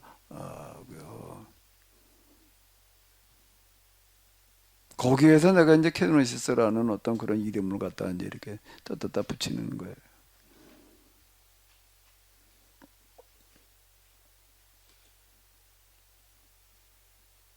예, 우리 김준수 장로님께서 또 따질 일이 있으신 것 같은데. 예. 이 지금 말씀하신 모든 그 내용들이 보면 서양사 중심의 어떤 그 역사의 흐름을 놓고 이렇게 그때그때 이 나타난 시대 별로 이렇게 구분을 하신 것 같은데요. 근데 이제 계약법이 맨 나중에 나온 걸로 되어 있는 거 보니까 서양사가 아니고 어떻게 세상 역사 같기도 하고. 네. 그래서 제가 좀 구분해야 되지 않을까. 왜냐하면 동양사로 보면은 이미 아브라함 때부터 이미 마음의 법이라고 하는 어떤 그런 법 정신이 그 계약 정신이 거기서부터 이제 나타나고, 또 우리 한국의 입장에서 보면은 고조선 때 이미 단군 조선 때 그래서 홍익인간 어떤 정신 문화가 나타났고, 그 다음에 이제 그 한자가 이 만들어진 때가 이 법이라고 하는 글자 한자가 만들어진 때가 신화 시대 아니겠습니까? 그렇다면 이미 법은 동양 쪽에서 보면은 이미 법이라고 하는 어떤 그런 그 법을 발견한 것은 우리 동양 쪽에서 이미 먼저 발견해 놓고 있었다. 그래서 이제 아브라함 같은 경우 민족, 이스라엘 민족은 이제 아브라함으로부터 이어져 내려오는 그때 결국에 성문법이 이제 모세로부터 드디어 이제 성문법화됐고, 그래서 계약법이 나타났잖아요. 이미. 근데 서양 쪽에서는 하나님이 안 계시니까 그냥 신화 시대 또 철학 시대에 걸쳐 가지고 자연 철학을 드디어 이제 BC 한 500년 쯤에서 뭐 그런 자연 과학이 발달하고 또 그렇게 하면 뭐 인문 철학도 발달하고 뭐 그렇게 하면서 이제 이렇게 계속 변천돼 내려가고 이제 그렇게 했는데, 이미 동양에서는 벌써 아브라함 또 우리 단군 이런 때부터 이미 하나님, 그러니까 뭐 단군은 뭐 어떤 천지신명이라나 뭐 이렇게 하늘의 뜻, 뭐 하늘 뭐 이제 그걸 이제 염두에 뒀겠죠. 물론 그렇게 생각했겠지만 어쨌든 비슷한 그런 정신 문화를 이미 계약법이라고 하는 어떤 정신 문화가 형성되어 있어서 내려왔어요. 그렇게 구분해야 되지 않을까 싶은 생각이 들고요. 그래서 어쩌면 우리가 이 서양 시대에 불필요하다고 하면 너무 좀 그런데, 우리 한국의 입장에서는 오히려 우리의 동양 문화 쪽으로 이 변천된 이 정신 문화를 다시 이렇게 해석해 나가야 되지 않을까. 그래서 오히려 우리는 이 시대에 서양 문화 잘못 받아들여 가지고 특히 그 이원론적인 그런 잘못된 그런 그 철학관을 통해서 결국 기독교의 이 계약법, 이 정신 문화가 변질돼 버렸잖아요. 이원론적 사고 때문에 계약법이 상실돼 버리고 그런 변질돼 버렸잖아요. 그러니까 오히려 이 동양 문화만 그대로 이어졌더라면 오히려 이게 제대로 이게 우리 인간이 그런 여러 가지 그 시행착오를 거치지 않고 정말 제대로 된 그런 하나님이 원하시는 하나님 나라가 빨리 임했을 텐데, 그만 서양 문화가 이게 잘못 가는 바람에, 다시 말해서 서양 문화를 어떻게 보면은 이 신화 시대부터 출발해 가지고 하나님이 없다, 하나님을 존재의 의미를 부여하지 않다 보니까 그냥 이게 잘못 가게 된 거라 그거 아닌가. 그래서 난 그걸 좀 따지고 싶습니다. 그래서 우리 동양 고맙습니다. 문화를 다시 한번 복구해야 예, 되지 않을까 그런 예, 생각이 들어요. 아까 오늘 제가 오전에 얘기한 거 여기 계약법인데까지만 얘기를 한 거거든요. 그리고 이제 제가 신화 시대, 철학 시대, 종교 시대 이제 이렇게 이 시대적인 흐름을 구분을 해 놨는데요. 이걸 철학 종교까지만 이렇게 본다라고 하게 되면은요, 철학 종교까지만 본다라고 하게 되면은 자연 철학이 더 앞서 있어요. 왜 탈레스는 640년경이고 태어난 탄생 시점으로 놓고 볼 때에 플라톤 400년대고 그 다음에 시다르타 563년, 공자 551년 이렇게 된다고요. 그런데 이제 요까지만 한 거고 이제 제가 율신 종교 이렇게 얘기를 하면서 이제 율신 종교 이제 법을 중요시한다라고 해서 자연법, 인륜법, 기약법 이렇게 구분했는데 여기다가 내가 이제 연대를 표시해 놓은 이유가 있습니다. 여기 유대교는 1500년, 500년, 유대교의 율법이라는 게 정리가 된 건 포르기이지만은 뿌리는 이제 금방 얘기하신 대로 모세로 올라가기 때문에 1500년 경우다 이렇게 이제 보는 거고요. 그럼 요거는 연대로 본다면 신화 시대예요. 무슨 얘기가 되는가 하면 아브라함 그리고 모세라는 사람들은 세계 역사 속에서 다 신화 시대의 신화적인 그런 신앙생활, 미신적인 신앙생활을 하고 있을 때에 이미 뭔가라고 하게 되면은 율신 종교 신앙, 그건 이제 종교 가운데서 가장 발전된 형태가 율신 종교라는 거예요. 가장 발전된 형태가 더 이상의 신관이 나올 수가 없어. 그보다 더 앞선 위에 상위의 신관은 나올 수가 없는 게 율신 신앙이에요.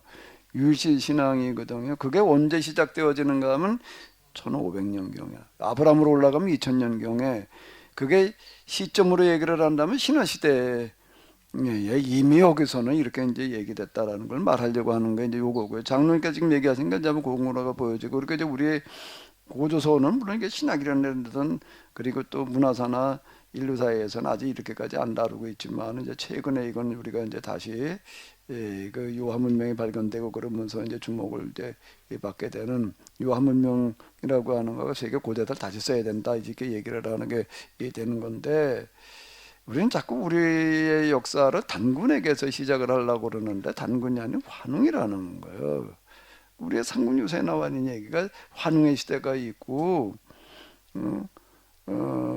단군의 시대가 있다고요. 환인의 아들 환웅. 근데 환인은 그 김부식이 그걸 쓰면서 제석위야라고 하는 아주 대단히 중요한 단어를 하나 거기다 집어넣어놨는데 불교적인 용어이긴 하지만 그는 하나님이라는 뜻이에요. 환인은 하나님이다.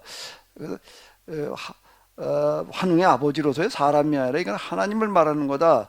나는 그게 이제 뭐 불교적인 색채가 들어가 있다 이렇게 부평적으로 보지만은요, 난 그게 굉장히 중요한 말이라고 보는 거예요. 환인은 하나님이다.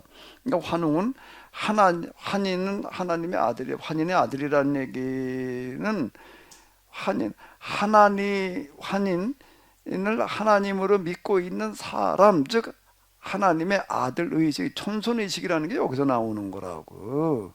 근데 이걸 지금 저기 어디 환단곡이 뭐 기타 등등 뭐 얘기하는 사람들은 환인의 시대, 환웅의 시대, 단군의 이게 그렇게 되면 이제 얘기가 달라져 버려. 이제 이게 환인을 사람으로 보고서 이렇게 접근해 들어가는데 제석위야라는 얘기는 환인은 사람으로 보면 안 된다. 그 하나님을 말하는 거다라고 얘기를 하는 거고 환웅은 하나님을 믿는 사람을 하나님의 아들이라고 이렇게 얘기를 하는 거다. 지금 천손의식이 여기서 나오는 건데요. 이 천손의식이 굉장히 중요하다고. 그러니까 천손 하나님의 자녀는 뭘 해야 되는 거냐? 그러니까 하나님의 뜻을 이 땅에 실현해야 된다. 이렇게 이제 봐야 되니까. 근데 그걸 이제 그 신관이 율신관이라고.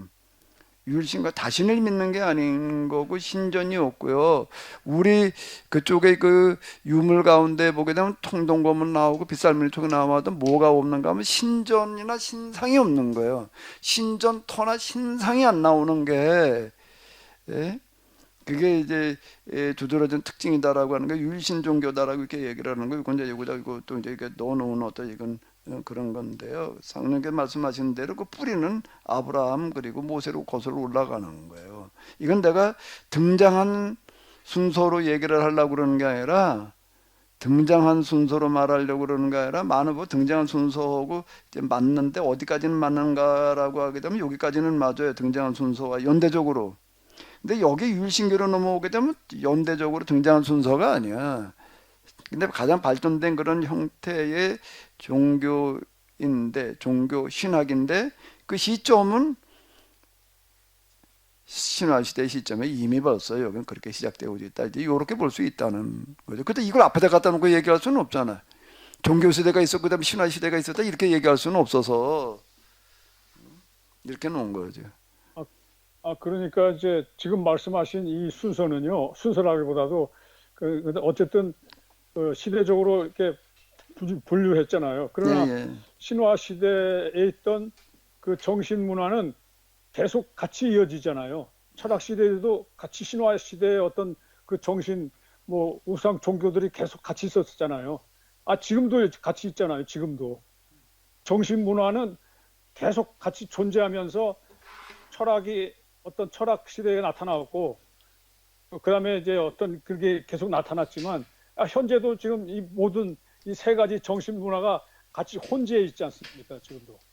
그러니까 결국 문제는 하나님을 인정하는 그런 역사냐, 하나님이 인정하지 않는 역사냐, 이렇게 구분할 수가 있다는 거죠. 예, 예, 오히려 예. 동양 쪽에서는 하나님을 인정하고, 특히 동양, 뭐 이스라엘과 우리나라를 그렇게 따진다면 하나님을 인정하고 그러니까 유일신이죠. 유일신 사상, 그 사상으로 인정한 그 사상의 변천사는 또 달라야겠다는 거죠. 네. 굳이 뭐 철학 뭐 이거 이렇게 물론 구분할 수도 있지만, 예. 그러니까 법이 맨 먼저 나타났다고 볼 수가 있는 거죠. 어떻게 보면. 그건 우리가 계약법이 계약의 먼저 관점에서 놓고 본다면 창조 자체가 계약으로 시작되는 거니까 그건 뭐 태초로 올라가는 얘기예요. 그러니까 계약으로 봐야 된다는 얘기가 되는 건데요. 근데 이제 여기서 이걸 가지고서 이제 하나 더 우리가 생각해 볼 수 있는 어떤 이제 이런 걸 이렇게 본다라고 하게 되면은요.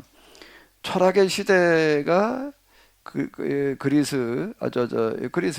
아덴에서 이제 아덴을 중심으로 해서 이제 시작이 되어지는데, 근데 그 아테네에서 소아시아 그 해변이에요. 거기 이제 에게해, 그 건너 밀레토스 그렇게 되면 지금 터키 쪽으로 붙어 있고 이제 그런데 어쨌든 여기에서부터 이제 이렇게 되다가 마지막으로 이제 소크라테스, 플라톤, 아리스토텔레스가 다 그리스 출신이어가지고서 이제 헬라 철학 이제 이렇게 얘기가 되는데 그 철학으로 이제 집대성되기 때문에 그러니까 아테네라고 하는 도시국가가 이제 이 마라톤 전쟁에서 페르시아를 이제 제압하고 뭐 이러면서 이제 그쪽에 부각을 해가지고 그 다음에 알렉산더가 이제 그 뒤를 이어서 등장하기 때문에 이제 그리스가 이제 주목을 받게 되고 그러는데요. 철학의 신화 시대를 극복하고 철학의 시대, 인문 철학 이제 이러고 넘어가서 여기에서 그래도 이제 선진 문화, 정신 문화가 만들어지는데요. 근데 종교라는 부분에서는요, 그리스 사람들이 여기서 탈레스가 저거 신이 아니야 뭐 어쩌고 저쩌고 이래가지고 이제 철학의 시대로 넘어가고 그 다음에 이제 인문 철학으로 넘어오고 그러더라도 종교는 아직 어느 수준인가 뭐 옛날 신화 시대 종교도 달라진 게 한 발짝도 없는 거예요. 그게요. 종교는 그렇게 쉽지가 않아요. 이게요. 그 철학자들이 그렇게 진리비한데도요. 다른 데가 아닌 아테네 그 얘기가 어디 나오지요? 사도행전 17장에 나와요. 바울이 이제 어떻게 해가지고 아테네까지 가는 이야기가 나오거든요. 그 바울이 17장 16절에 바울이 아테네에서 그들을 기다리다가 이제 혼자 도망왔거든요. 지금요. 그러니까 이제 일행들 다시 데리고 와라고 이제 아테네에서 기다리고 있는 거예요. 기다리는 동안에 이제 현대어로 보자고요. 쉽게 바울이 아테네에서 실라와 디모데를 기다리는 동안 가만히 앉아 있을 수는 없으니까 시내를 구경하다가 사방에 우상의 진리비한 것을 보고 뭐가 치사올랐다? 요게 왜 분노가 치솟올랐냐는 건 말이 없어요. 근데 분노가 치솟올랐다고만 써 있어요. 왜 분노가 치밀었을까? 왜 분노가 치밀었을까? 이제 그건 이제 우리가 생각해 봐야 될 노릇이에요. 근데 사실 저도 이제 성경을 가지고 씨름하고 읽고 근데 이런 거는 저는 눈에 안 보이더라고요. 그냥 이건 분노가 치밀었다는 얘기가 있었나? 이제 이렇게 돼버려요. 그렇게 들여다봐도 그럼 뭐 거기만 하나님 안 믿었나 믿고 뭐 그냥 막 잡다한 우상들을 믿으니까 딴 데도 다 이놈들이 똑같았지. 하나님을 안 믿는 거. 근데 아테네에 와서는 유독 그랬다. 아테네에 와도 이 분노가 치밀었다. 딴 데 치밀었다는 얘기가 아니야. 딴 동네 가가지고 하나님 안 믿고 화딱지가 났다 그 얘기를 하질 않는다고. 여기는 마음이 격분했대. 분노가 치솟아 올랐다라고. 왜 분노가 치밀었느냐라고 할 때에 이건 그래도 바울은 아테네에 대한 기대가 있었던 것 같아. 여기가 그래도 철학의 도시고 이 헬라 문화의 중심지고 이런데 그래도 거긴 좀 뭐가 좀 그래도 다르겠지라고 가서 보니까 다르겠지가 다르긴 다른데 신앙적으로는 더 낫기는 고사하고 더 형편없어 보이는 거예요. 온갖 우상이 가득 차 있는 걸 어디에 도시에. 근데 이걸 분노가 치솟아 올라가지고 알지 못하는 신에게 당신들이 알지 못하는 신을 내가 전도하겠다 이렇게 이제 얘기를 하는데요. 종교의 문제는 그렇게 쉽지 않은 거예요. 이게요. 종교의 문제는 어떻다고요? 쉽지? 아니 바울 시대의 아테네 사람이 더 많이 할까? 오늘 우리가 더 많이 할까? 오늘 초등학교 다니는 애들이 그때 아테네에 있는 체육 지성보다 더 많이 알아. 예? 초등학교 졸업할 때쯤 초등학교만 졸업하면은요 아테네 시대 때보다 그때 최고 지성입니다. 훨씬 더 많이 알고 더 똑똑하다. 근데 오늘 우리 시대 대학 나왔다 그러면은요 이건 뭐 인류 역사상 최고의 지성인인데 그래도 이제 미신에서 다 벗어났죠. 그래도 오늘 최고의 대학을 나온 사람들은 결혼할 때 무슨 날짜 같은 거 전혀 따지지 않지. 그죠? 진성 입사님 결혼할 때 날짜 따졌나? 서집사님한테 물어봐야지. 진성 입사님한테 따지. 자, 근데 지금 미신이 그대로 남아 있고 무슨 다니다 보게 되면 무슨 신접한 무슨 무당 얘기가 있냐? 무슨 저 좌석 버스 시외버스였나 좌석버스 하나 이렇게 탔는데 거기 이렇게 광고 하는 뭐 이런 거 앞에다 꽂아 놓는 거 있더라고요. 거기 보니까 하나같이 무슨 무당 소개하는 거야.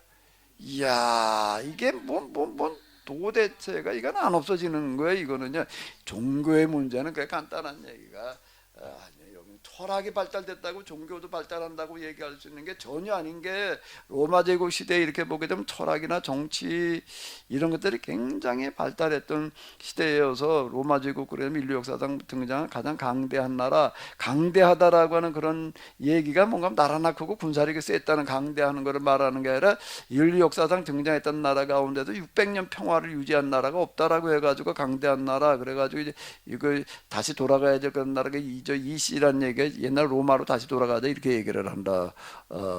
그만큼 발달하는 게 정치라는 것과 실용문화라든지 어떤 이런 것들이. 근데 종교는요. 신화 시대로부터 한 발자국도 더 나간 게 없어요. 콘스탄틴이 수도를 비잔티느로 옮겨요. 옮기는데 여기 가지고서는 기독교 국가를 만들 수 없다 해가지고 옮기는데 그 중에 하나가 무슨 꼬락서니가 보기 싫어가지고 옮기는가 하면 그 고대 종교 드리는 거예요. 거기 제사장 드리는 거예요. 이게 아주 막 꽉 차 있어가지고 이놈을 놔. 거기 기득권들도 기득권이지만은요, 기득권 세력들도 기득권 세력들이 다 이제 고대 그 종교도구 다 연관이 되어졌어요. 이게 이놈을 돼가지고는 해볼 방법이 없다. 그래가지고 완전히 그 세판 짜자 그래가지고 이제 콘타니로 옮겨가지고 다 집어치고 중앙에다가 이제 교회당부터 거기 이제 소피아 성당이 이제 그 다음 그건 소피아 성당은 콘스탄틴이 지은 건 아니고 그 다음에 이제 이게 짓는 유스티안 우승가가 이제 지어놓고 나가지고선 너무 감격을 해가지고 내가 솔로몬이 이겼다 뭐 그랬대나 뭐랬대나 이제 그러는데요. 로마에도 보게 되면요 맨 귀신 나부랭이만 꽉 차 있는 거예요. 그 이자들이 또 로마가 이제 흔들리니까 기독교 이 신들 우리가 다 갖다 버리고 이 신들 그냥 로마를 지켜줬는데 말이야. 그거 다 갖다 버리고 그냥 기독교 하나님만 믿어가지고 망했다. 이제 이렇게 또 떠들어대. 그래가지고 이제 어거스틴이 신의 도성을 쓰게 되는 거라고. 누구 쓸 사람이 없으니까 이제 그런 건데요.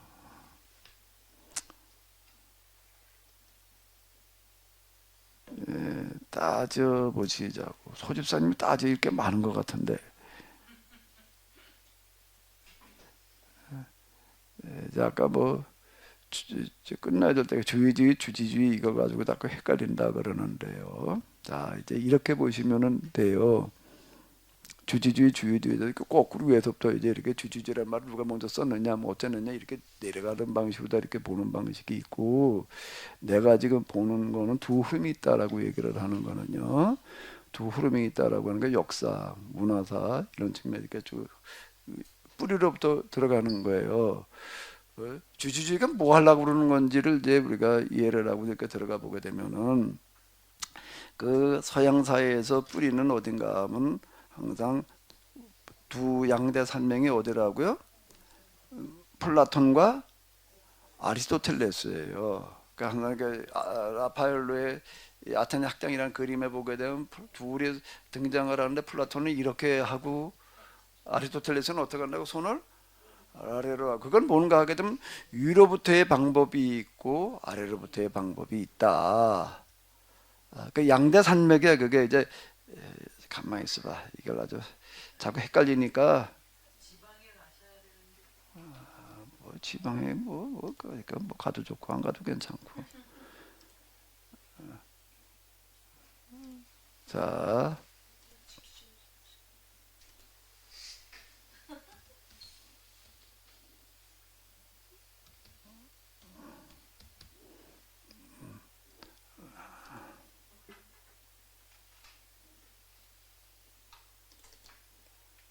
자, 이 그림이에요. 이 그림. 라파엘로라고 하는 화가가 그리는 건데요. 여기 이 그림 속에 들어와 있는 사람들 그리스 철학자들이 요거 오른쪽이 좀 잘렸는데 지금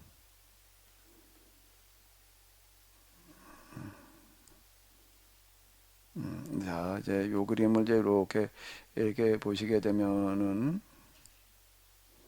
중앙에 서 있는 사람이 있잖아요. 이 사람은 플라톤이라고 이거 다 철학자들이라고 매주 하나하나 이거 아주 그 특징을 갖다 이렇게 그려놨어요. 올로 모습으로 이렇게 딱 그려놓은 건데 이게 그냥 대충 그려놓은 게 아니고 사상을 갖다가 이렇게 모습다 그려놨는데 이 사람은 플라톤이에요. 손을 어떻게 하고 있지요? 여기만 좀 확대해서 볼까?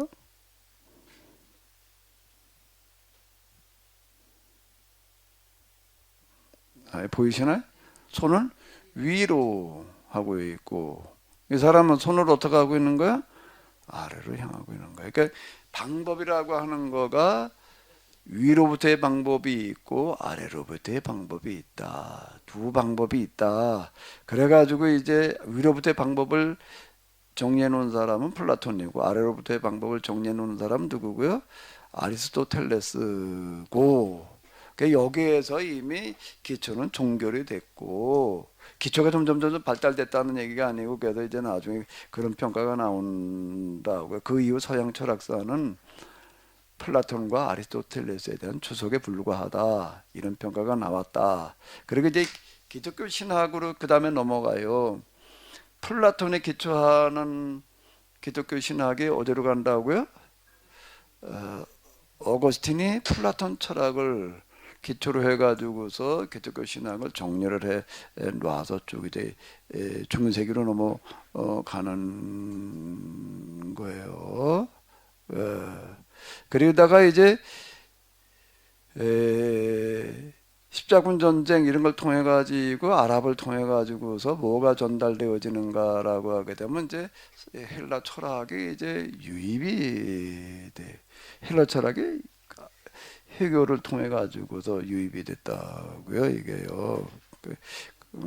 그때는 해교가 기독교 중세 기독교보다 학문, 신앙이라는 게 수준이라든지 이런 부분에서 윤리, 도덕, 과학, 수학 모든 게 앞섰어. 그러니까 십자군 전쟁은 진 거예요. 기독교 국가가 세계에 진 거예요. 먼저 싸움 걸었다가 진 어떤 패배하고 그리고 중세 기독교가 망했다고 그리고 이제 르네상스가 일어나는 어떤 이런 걸로 가는 건데요. 헬라 철학 가운데도 아리스토텔레스 철학이 전해지면서 기독교 내에서 새로운 방법론이 등장을 하는 거예요. 새로운 방법이 등장을 하는 거가 이제 아퀴나스의 선생이 알베르투스 또 마뉴스라고 하는 거는 대가라는 뜻이고요. 알베르투스라는 선생이 있었는데 이게 알베르투스 대가. 이제 이 사람이 이제 뭐를 먼저 받는가 하게 되면 플라톤 철학만 가지고서 이렇게 신학을 전개해 왔는데 정반대적인 입장인 아리스토텔레스 철학을 가지고서도 신학을 전개할 수 있다라는 걸 이제 거기까지 파악을 한 거야. 그리고 이제 이걸 한번 해야 된다. 그리고 이제 이걸 가르치는데 이거는 좀 머리가 있어야지 가능하잖아요. 그런데 이제 여기 어떤 제자가 하나 있는데 이걸 어렸을 때부터 뭘 좋아했나 하면 수도사를 동경을 해가지고서 귀족 집안에 태어났는데 귀족 집안에 태어나던 귀족 교육을 굉장히 엄하게 시켜가지고 귀족을 대물림하게 하려고 그러는데 이거는 그게 싫다고 그러고 맨날 수도사 되겠다가 도망을 가는 거예요. 가출을 해가지고 찾아보면 수도원에가 앉았는 거예요. 이제 말리다 못 말렸다고. 그래가지고 그때 수도원에서 학교를 운영을 했거든요. 이제 이거 가르치는데 그런 애가 하나 있는데 하재 얘를 이렇게 보니까는 얘는 그래도 이 작업을 하나 할 만하다. 새로운 거를 하나 길을 열어놓는다는 거는 남이 조금 한 걸 가지고 조금 더 발전시킨다는 것도 쉽지를 않지만은요, 새로운 판을 짠다는 거는 어려운 얘기예요. 아리스토텔레스 철학을 가지고 그 가능성은 있다라고까지만 봤는데 그걸 전개시킬 만한 사람은 이제 그건 자기도 아니고 이제 누군가가 그걸 해줄 사람을 찾는데 이게 이제 아퀴나스라는 사람을 어린 아퀴나스를 보니까 이제 얘는 그게 가능하다. 이제 이렇게 모아가지고 집중적으로 교육을 시킨다고요. 그래가지고 이건 제자로 대하지를 않았고 나이 차이고 그래 친구로 대했다고. 플라톤도 아리스토텔레스 친구로 대했다는 거예요. 얜 나를 뛰어넘을 수 있다.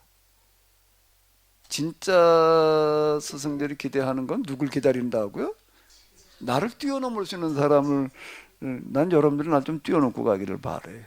맨날 목사님한테 와서 뭐 어쨌다 그 소리 말고 목사님 그건 못 보니까 그거 가지고 안 되겠네 다시 해야 되겠네 좀 그렇게 되기를 하는 기대하는 건데 이 아퀴나스가 그러는 거예요. 그냥 뭐라고 이제 아퀴나스한테 예언을 하는가 앞으로 네 신학이 1000년을 지배할 거다 이렇게 말을 하는 거예요.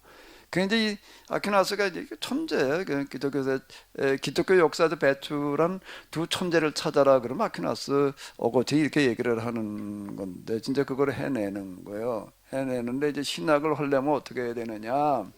기초가 돼 있어야 된다. 뭐가 돼 있어야 된다? 기초.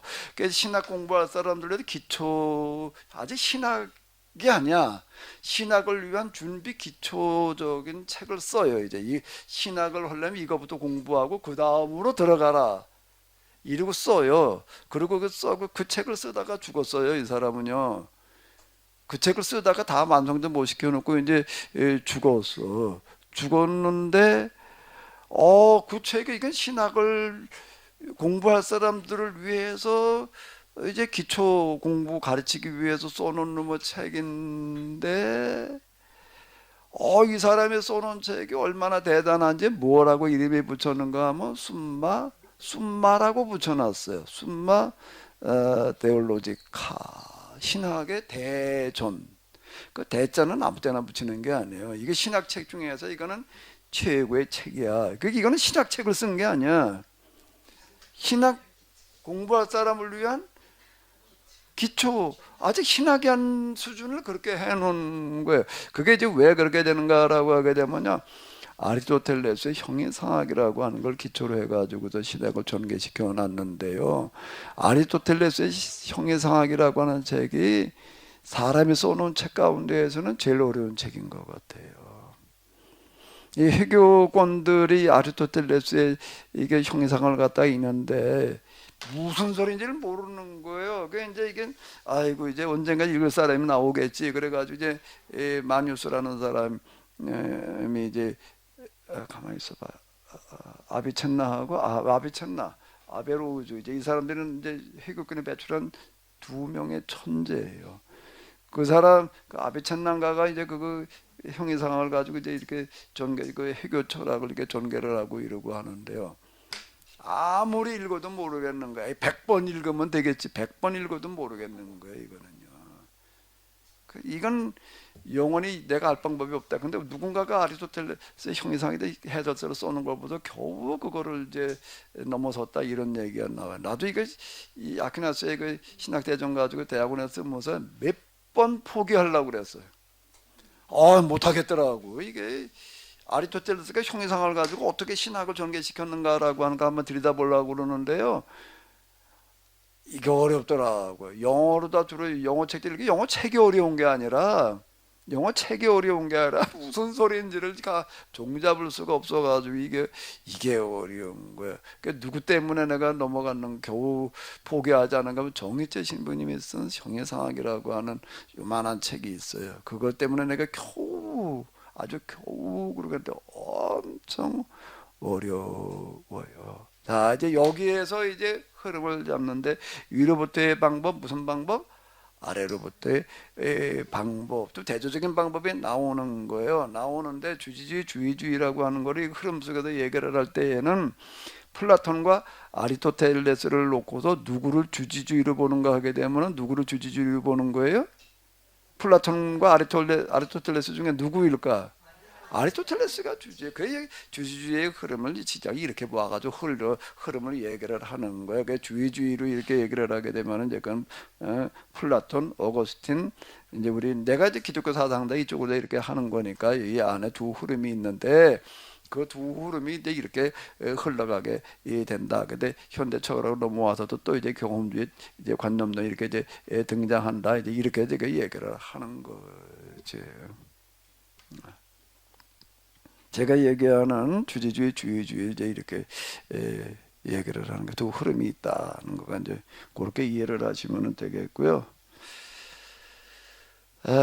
따져봐야 될 게 좀 많이 있을 텐데 우리 항상 걱정이 없는 평안 집사님 뭐 따질 일이 좀 있을 것 같은데. 네. 따질 게 따로 있는 건 아닌데 아까 기도에 대한 생각들이 좀 많이 들었던 것 같습니다. 어저께도 이제 친구를 만나서 얘기를 했는데 요즘 이제 방언을 가지고 기도하고 그걸로 인해서 아까 얘기했던 신비한 그리고 되게 놀라운 귀가 쫑긋할 만한 이제 그런 얘기들을 하더라고요. 이제 그런 얘기를 들으면서도 이제 느끼는 것 중에 하나가 그게 정말 기도가 맞을까? 그러니까 방언으로 기도하고 신기하게 기도한다라는 것이 그러니까 올바른 방향으로 또 하나님이 받으시는 기도를 하는 건가? 그런 생각도 좀 많이 했던 것 같습니다. 그런 의미에서 아까 전에 얘기했던 그러니까 신비한 것을 넘어가기가 참 어렵다.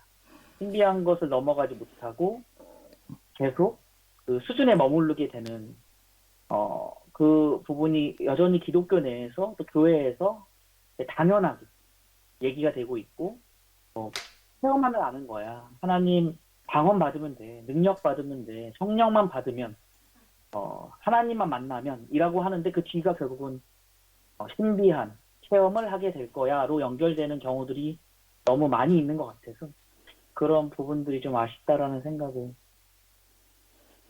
했습니다. 따지는 건 아니고 생각이 들었습니다.